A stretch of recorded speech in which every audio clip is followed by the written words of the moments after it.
Today I have a guest with me, and her name is Dorn Walker. She and her husband pastor a church in the Florida Panhandle area. The church is called Walls of Salvation. Dorn Walker is also an author of a book called Life After Loss, and it's a journey into wholeness.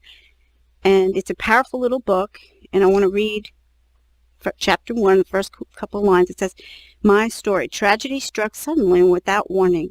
It destroyed the perfect world I called my life. At age 23, I learned the meaning of loss, loneliness, despair, and brokenness."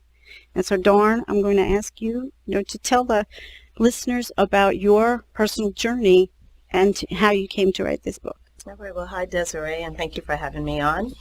Well, this has been a while back, but when I think back, it seemed like it's so fresh because I always keep it as a part of who I am, my life, so I will never forget how far God has brought me. But when I shared in my book about being 23 years old and tragedy, striking, I was at a place where, I was a young college student. I had 6 weeks left to obtain a bachelor's degree. I had a 4-year-old daughter. I was married to a man that I met when I was 16 years old, and we became best friends, and we had a future ahead of us. We were going to build our own home. And then one day I was at home, and I was studying for an exam for my tax accounting class. I remember all the details really well. My husband at that time, he was on vacation, and, he stayed locally. We were from the U.S. Virgin Islands, so he wanted to go fishing with some friends. And as he went forward to the fishing trip, I received a call when I was home that day from a police officer saying an accident had occurred. And I thought that was in a movie. It was like a nightmare, living a nightmare. And he said, "Your husband drowned accidentally." Right then and there, my heart just really ached to a point where, I just had so much numbness in my heart.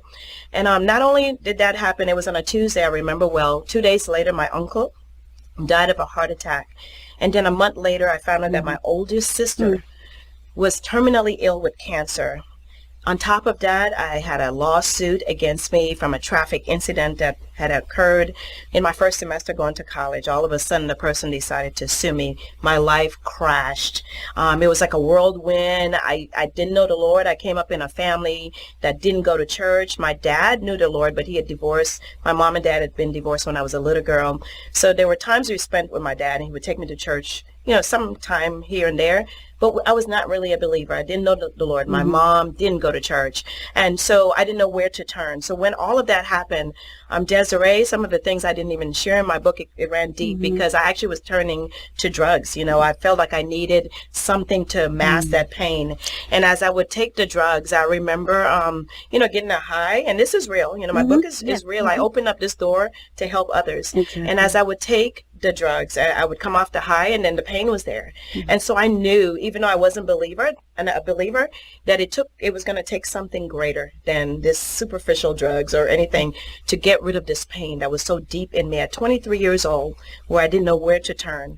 And so I remember taking the drugs and throwing it across the room and saying, I need something more. And I remember not wanting to go back to school. I had only 6 weeks left. I didn't want to finish my 4-year degree, and people thought I was crazy. They kept saying, "Go back to school, at least for your daughter." And I remember throwing the drugs across the room and looking in the mirror and saying, "God," the God that my dad used to tell me about, that little encounter that I had through my father. I said, "God, I want to know that very God that my father would tell me about. And Father, if you're real, show up, because I'm out of here." I was losing my mind. I felt like I was going crazy. And I believe when people lose their minds, they're depressed, they feel when they're going. And I actually experienced that. And so at that moment, I cried out for something greater than the drugs or anything naturally could do for me. It had to become something supernatural. And Desiree, I have a whole book, and I'm going to try my best to summarize. And you asked me that one question, but really this is where it all began. If I'm going a little too far, it began with me crying out to God. And the Lord sent someone supernaturally, a prophet, to the Virgin Islands, a woman that was not even from the Virgin Islands. And she had a meeting at a church, and she would call people forth for healing. I wasn't there, but when she came to this meeting, she called out the names of our family, my name and the other family members. And this woman went forward and said, "Well, they're not here, but I know this family." And she told that person, "Call them and tell them to come to the next meeting." That woman that night called us right after I had prayed. It must have been like a couple of days later. And I knew that was the answer to that prayer. When I said, God, you better show up or I'm out of here. And the lady said, well, come to the meeting. I showed up at that meeting. And that woman at that time, as I shared in my book, my husband drowned accidentally, but a body was never found. So for me, it was a deep pain. There was no body. How do I know he's really dead? Well, this woman came to the island. I went to that meeting, that next night, as that woman would call who knew the family. I went forward and that lady looked at me and she said, your husband had an encounter with God before he died. He's walking on streets of gold with Abraham, Isaac, and Jacob. I had no idea who those people were. I didn't know the Bible, but I knew it was supernatural, and that's what I cried out for. Well, that began my journey into wholeness. And, I'm going to let you ask some more questions, but we could share some more as we go along. But that was the initial encounter with God, a supernatural God who came to rescue me. Yes. Well, and you talk about defining your pain and running into the roar, and you wrote, you have in here sort of a poem that I wanted to read, and it's called Life After. And I highlighted a few parts of this poem, but not all of it. So it says, I once was at the end of my rope and was slipping off fast. Somehow I managed to tie a great big knot, and held on. I rested at the knot for a while until I gained enough strength to climb back up. This upward climb, however, was risky and hard. I had to be careful to take one step at a time. Many people were cheering me on. Some were saying, they're shouting, you can do it, faster, don't worry, I'll catch you if you fall. And then down further it says, my upward climb would not have been possible if that knot wasn't established at the end. And then up here you say, Jesus was the knot that I held on to. And then it says, I am truly grateful to the mighty knot. I looked up and I said to those people cheering me on, where were you when I was falling? The knot is tied. Don't rush me. Don't rush me. All I am asking is that you stay at the top and keep cheering me on, and I'll get there. But please let it be in my own time. And so I wanted you to, talk about that. Yes, as I mentioned a few moments ago, I met Jesus, and a lot of people believe, well, we received Christ and everything's fine. That was just the beginning for me. I realized that, I had to grow into a deep, intimate relationship with Jesus, and that's what I had to learn. And so what I wrote in that poem was my journey, the journey into wholeness. Many a times, people come to the Lord Jesus Christ and it becomes more like a Band-Aid, to fix, some, pain that we might have. We might come to Christ because we have a crisis or something, but we end up replacing Jesus with that hurt and thinking that that's all it takes without growing into a knowledge of who Christ is, because I put that in the category of being superficial Christianity. Christ is deeper than just I confess him and now he's in my life. We have to be real. We have to be so real and open up ourselves and become naked, unto Jesus Christ. And so when I wrote that poem, I was at a place where, yes, I was a Christian now. I received Christ, but every pain wasn't gone. I had my moments. There were times when I found myself slipping back, and there were people trying to rush me. Well, you're saved now, trying to push me to move forward in my life. But I knew somewhere that I actually had to grow. Jesus had to become now not just a name that I use, not something that just patched or become a Band-Aid for my pain.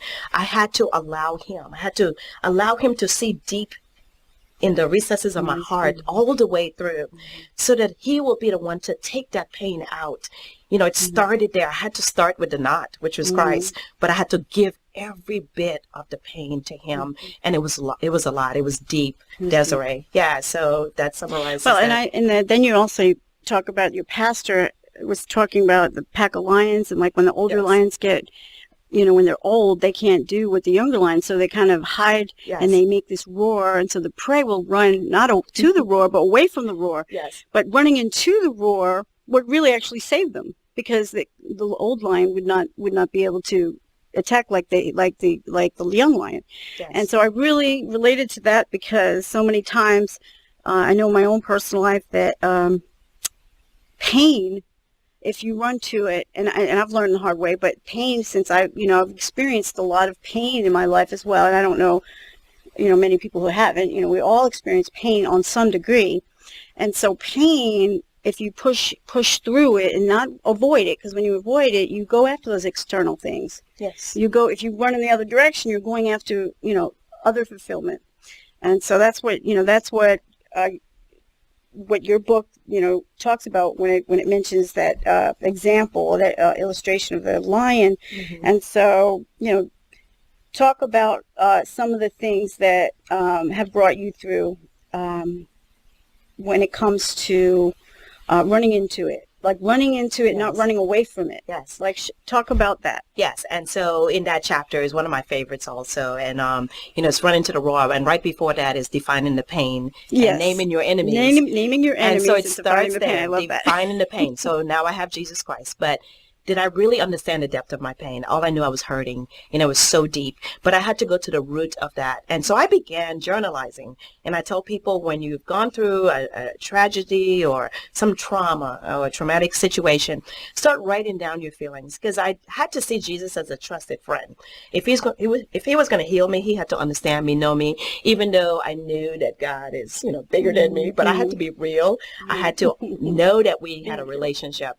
So I began to journalize every pain that I had. If I woke up and now all of a sudden, as being a woman now, and all of a sudden, I used to be married, now I'm single, and I start having these urges, I need my husband or whatever. If I was aching in that area, Lord, my flesh, I'm dealing with my flesh, please, I'm hurting. How can you come and heal this deep hurt in this area?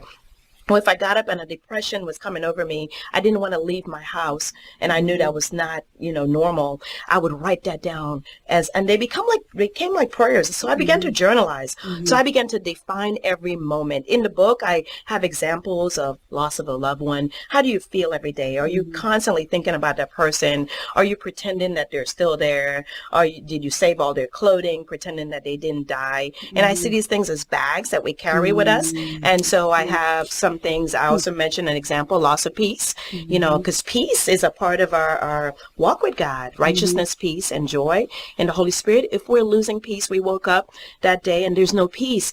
So I had to be real. I wrote that down. I defined that pain, loss of peace. So I have that in that chapter of defining the pain. Yes. Or, some people I may have felt like, okay, well, I had to prove a point to someone where I had to actually, prove that I felt happy today and joyous. Was I really being real? So if I felt like I came to that point and I wasn't humble, to take that pain to the Lord, then I would start to define the pain and name it my enemy. So now I'm glad you mentioned the Run into the Raw example is the unwritten rule in the jungle that my pastor preached about, where the old lion would station himself behind the bush.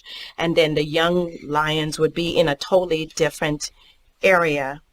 And yes, and so as you run towards the raw, you wouldn't run to that young lion that would devour you. Yes. Okay, and so quick, because we only have another couple of minutes left. But if somebody wanted to purchase your book, because it's a really awesome book, it's easy read, it flows so nicely, and if you've experienced loss, of any kind, even spiritual widows, she talks about widows, widowers, spiritual widows, and widowers as well. Tell the people where they can do that. Yes. Well, again, Desiree, as she mentioned, the book is called Life After Loss, A Journey into Wholeness. And it's written, my name at that time was Dorn J.B. Wheatley. So that's the author of the book.